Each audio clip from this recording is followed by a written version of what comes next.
నమస్తే. Welcome to square talks. Catherine Hepburn అని ఒక ఆహ్, ఆథర్, రైటర్ అండ్ థింకర్ ఏమంటున్నారంటే, "life is to be lived.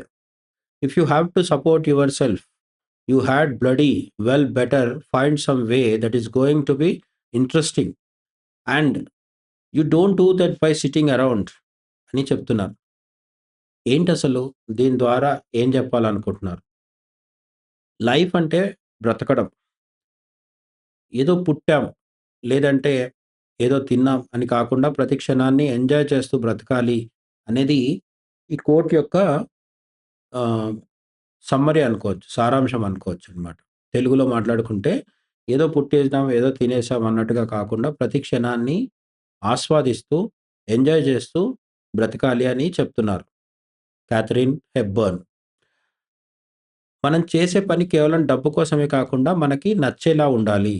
చాలామంది అనివార్యంగానో, లేదంటే ఉద్దేశపూర్వకంగానో తమకు నచ్చని పని చేస్తూ ఉంటారు. ఆ అసంతృప్తితోనే జీవితం గడిచిపోతూ ఉంటుంది. అయితే కొంతమందికి తీవ్రమైన ఆర్థిక సమస్యల వల్ల తప్పనిసరై కొన్ని పనులు చేయాల్సొస్తుంటుంది. అందుకని ఏం జెప్తారంటే, "you do what you love or you love what you do" అని జెప్తారనమాట. మనం చేసే పనిని ఇష్టపడాలి. లేదంటే మనం ఇష్టమైన పనిని చేయాలి. ఇష్టమైన పని చేసే అవకాశం అందరికీ ఉంటుందని గ్యారంటీ లేదు.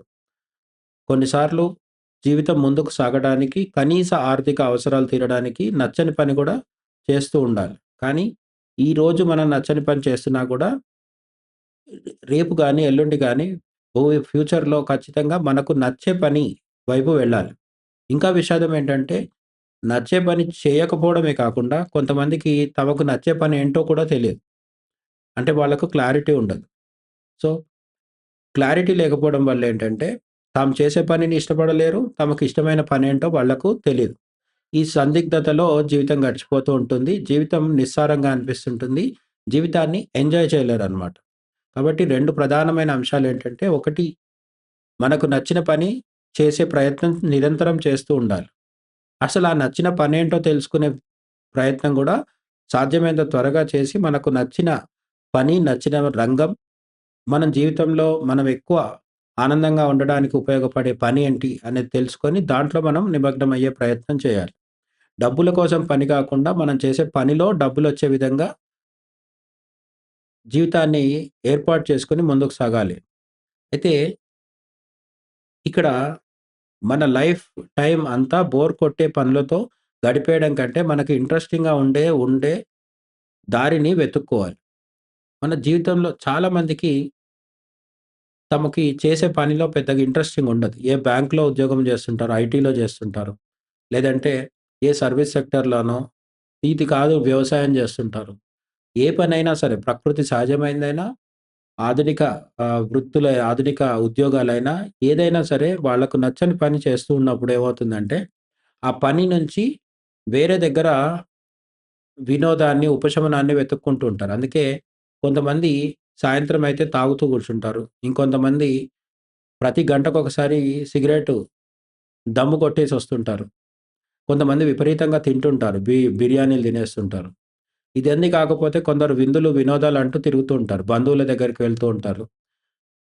కొంత గ్యాప్ దొరికినా సరే జాబ్ నుంచి లేదంటే వృత్తి నుంచి తప్పించుకొని వివాహాలు, వినోదాలు లేదంటే విందులు వీటన్నిటికి హాజరవుతూ బంధువులతో తిరుగుతూ, ఆ బంధువులతో దగ్గర కృత్రిమమైన నవ్వులు చిందిస్తూ లేదంటే తెచ్చిపెట్టుకున్న సానుభూతిని ప్రదర్శిస్తూ ఒకరినొకరు మోసం చేసుకునే క్రమంలో అటువంటి ఒక అసహజమైన, కృత్రిమమైన అన్‌న్యాచురల్ లైఫ్ స్టైల్‌లో మునిగిపోతూ ఉంటారు. ఇదంతా ఎందుకు జరుగుతుందంటే, వాళ్ళు చేస్తున్న ప్రధానమైన పని వాళ్ళకు నచ్చకపోవటం వల్ల. వాళ్ళు చేసే ఉద్యోగమో, వ్యాపారమో వాళ్ళకి నచ్చట్లేదు. కానీ ఆర్థిక అవసరాల కోసమని చేసేస్తూ ఉంటారు. అలా కాకుండా దాన్ని గుర్తించి సాధ్యమైనంత తొందరగా అందులోంచి బయటపడాలి అనేది ఇక్కడ మనం గుర్తించాలనమాట. అప్పుడు లైఫ్ అనేది బోర్ కొట్టకుండా ఉంటుంది. మరి ఇప్పుడు ఏం చేయాలి? కూర్చొని ఆలోచిస్తే ఏది రాదు అని క్యాథరిన్ గట్టిగా చెప్తారు. ఏదైనా కావాలంటే కదలాలి, ప్రయత్నించాలి. కూర్చొని ఆలోచిస్తే అంటే ఏది ఆలోచించకుండా రంగంలోకి దూకేయమని కాదు ఇక్కడ ఆమె చెప్పే ఉద్దేశ్యం. మనం కొంతవరకు ఆలోచించిన తర్వాత వెంటనే రంగంలోకి దిగాలి. అలా కాకుండా నిరంతరం ఆలోచనలోనే ఉండేవాళ్ళు కొందరుంటారు. అంటే ఒక పని మొదలుపెట్టే ముందు ప్రాథమికంగా కొంతవరకు ఆలోచించడం ప్రైమరీ థింకింగ్ వరకు ఓకే. కానీ ఆలోచించడమే పనిగా పెట్టుకుంటారు. పనికి ముందు ఆలోచన వేరు, ఆలోచించడమే పనిగా పెట్టుకోవడం వేరు. ఈ 2 రకాల మనుషులు మధ్యలోనే సమస్యొస్తుందనమాట. ఒక పని చేసే ముందు కనీసం కొంతవరకు ఆలోచించి, ఆ తర్వాత బరిలోకి దిగి మంచికో, చెడుకో గెలుస్తామా, ఓడిపోతామా అనే విషయం పక్కన పెట్టి ప్రయత్నం చేయడం అనేది ప్రధానం. అలా కాకుండా కొందరు జీవితకాలం పాటు ఆలోచిస్తూనే ఉంటారు. ఇటువంటి వాళ్ళు ఎక్కడికి వెళ్ళలేక అక్కడే ఉండిపోతారనమాట. అలా ఉండిపోవడానికి కారణం ఏంటి అంటే ఓవర్ థింకింగ్. లేదంటే ఓన్లీ థింకింగ్. ఓవర్ థింకింగ్ కంటే కూడా దారుణం ఏంటంటే ఓన్లీ థింకింగ్. కొందరెప్పుడూ ఆలోచిస్తూనే ఉంటారు. వాళ్ళు ఊహల్లో పెద్ద పెద్ద భవనాలు గూడా కట్టేస్తూ ఉంటారు. కానీ నిజ జీవితంలో మాత్రం అదే పూరిగుడిసెలో ఉండిపోతూ ఉంటారు. ఎందుకంటే ఆలోచనలోంచి బయటికొచ్చి పని మొదలుపెట్టట్లేదనమాట. ఆ పని మొదలుపెట్టండి అని క్యాథరిన్ చెప్తున్నారు. ఎవరి మీద ఆధారపడకుండా నిలబడడం అనేది ఒక గొప్ప గౌరవం. అయితే మనకు నచ్చిన పని చేస్తున్నామనే నెపంతో సరైన ఆర్థిక బలం లేకుండా నిరంతరం పక్క వాళ్ళ మీద ఆధారపడుతూ ఆర్థికమే కాదు, భావోద్వేగాల పరంగా అంటే ఫైనాన్షియల్లీ కాదు, ఎమోషనల్లీ గూడా పక్క వాళ్ళ మీద ఆధారపడుతూ బతికేయడం అనేది సమర్థనీయం కాదనమాట. కాబట్టి మనం చేయాల్సిందేంటంటే, మనకు అవసరాలకు సరిపడా డబ్బులు సంపాదించుకోవడం, ఎమోషనల్‌గా ఎకనామికల్లీ గాకుండా ఎమోషనల్‌గా కూడా ఎవరి మీద ఆధారపడకుండా ఉండడం. ఈ 2 చూసుకుంటూనే మనకి ఏ పని నష్టమో, ఏ పని బాగా ఇష్టమో దాన్ని చేసే ప్రయత్నం చేయాలి. వెంటనే అవకాశం వచ్చేస్తుంది అని కాకపోవచ్చు. ఒక మనిషికి విమానం నడపాలనుంది అంటే అతను పైలట్ అవ్వాలి. పైలట్ అవ్వడానికి ఏం కావాలో క్రమక్రమంగా చేసుకుంటూ వెళ్ళాలి. అంతే తప్ప ఇతనికి విమానం నడపాలనే కోరిక కలగగానే దేవుడు వాళ్ళ ఇంటి ముందు విమానాన్ని తీసుకొచ్చి పార్కింగ్ చేసి వెళ్ళిపోడు. ఇతను వెళ్లి విమానం ఎక్కి కూర్చొని బటన్స్ నొక్కగానే విమానం గాల్లోకి ఎగరదు.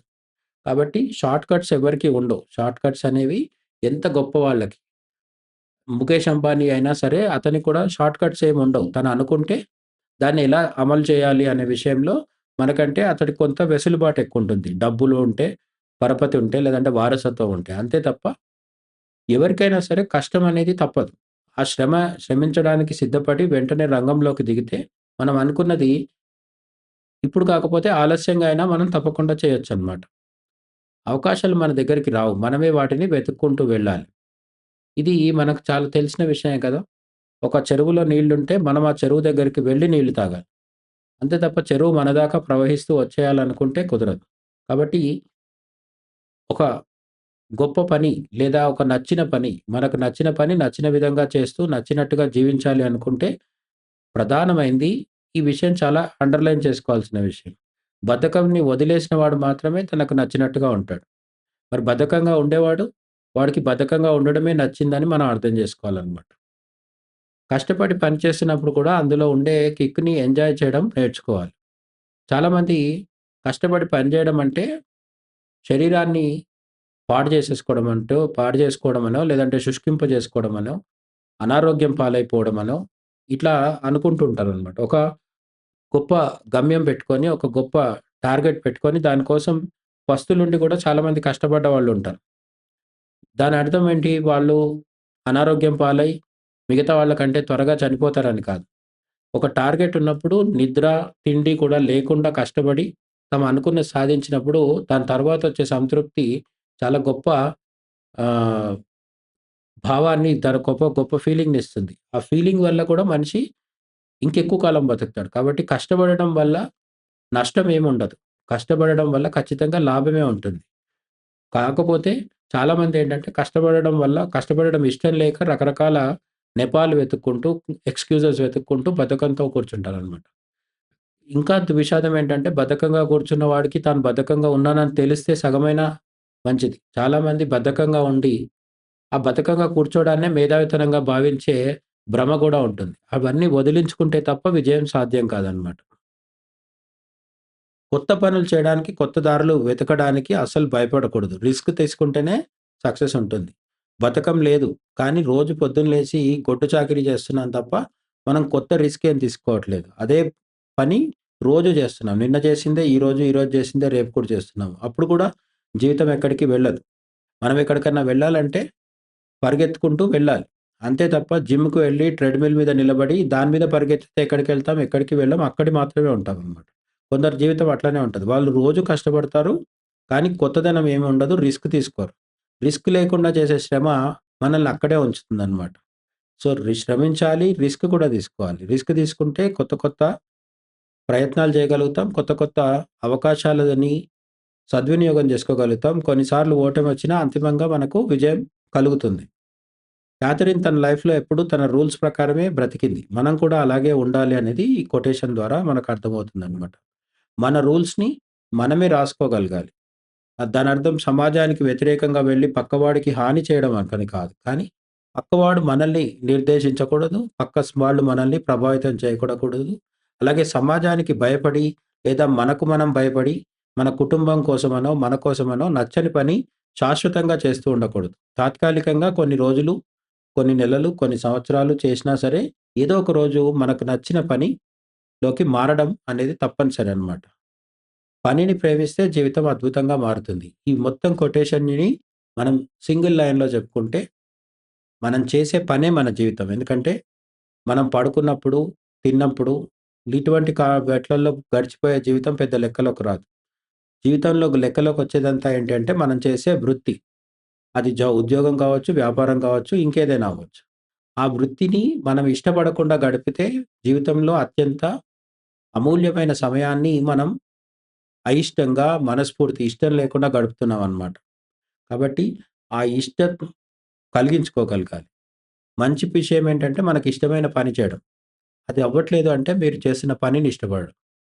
దీనిపైన మీ ఒపీనియన్స్ కామెంట్ సెక్షన్‌లో తప్పకుండా చెప్పండి. Thank you.